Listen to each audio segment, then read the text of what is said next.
అదే RTV app వార్తల్ని క్షణాల్లో చదివే అవకాశం ఉంటుంది. ఒక న్యూస్ పేపర్, ఒక టెలివిజన్ ఛానల్ మీ చేతుల్లో ఎప్పుడూ ఉంటాయి. ఇవాళ అనగా 9/3/2024 శనివారం నిన్న శివరాత్రి బ్రహ్మోత్సవాలు చిన్న శివరాత్రి కళ్యాణోత్సవం జరిగింది. 4 యామ పూజలు జరిగాయి.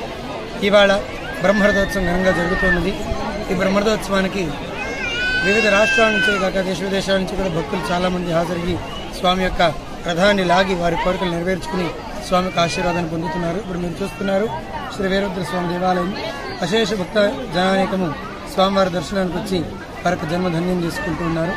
ఇది విశేషంగా జరుగుతున్నటువంటి బ్రహ్మరథోత్సవాల్లో ఐదు రోజులు జరుగుతున్నటువంటి శైవాగం బ్రహ్మోత్సవాల్లో ఈరోజు 3వ రోజు బ్రహ్మరథోత్సవం చాలా ఘనంగా జరుగుతుంది.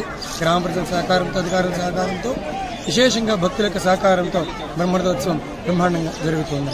నేడు బ్రహ్మరథోత్సవం సందర్భంగా ఆంధ్ర, కర్ణాటక, తమిళనాడు కూడా నుంచి కూడా భారీగా జనాలు తరలి వచ్చారు. ఇందుకు ఇదంతా వైభవంగా జరిగింది. ఇంకోటి ఏమంటే ఇక్కడ విశిష్టత ఏమంటే జటాయి పక్షి నంది విగ్రహం చూసేదానికి ఆహ్లాదంగా ఉంటుందని కూడా చాలామంది వస్తుంటారు. ఇక్కడ బాగుంటుంది. నిన్నటి రోజు డి ప్రోగ్రామ్ మరియు జబర్దస్త్ టీం వాళ్ళు కూడా వచ్చినందుకు హిందూపూర్ నుంచి తండోపతండాలుగా వచ్చినారు. హిందూపూర్ నుంచే కాకుండా ఆంధ్ర, కర్ణాటక, తమిళనాడు ఇంకా కూడా వచ్చినారు. ఇందుకు మేము చాలా ఆనందంగా హర్షం వ్యక్తం చేస్తున్నాము. ఇంకోటి ఏమంటే రాత్రి 12 గంటల 1 గంట అయినా కూడా జనాలు వీక్షిస్తున్నారంటే దుర్గా బాబనేశ్వర స్వామి దేవాలయం ఎంత ప్రత్యేకత అందరికీ తెలుసు.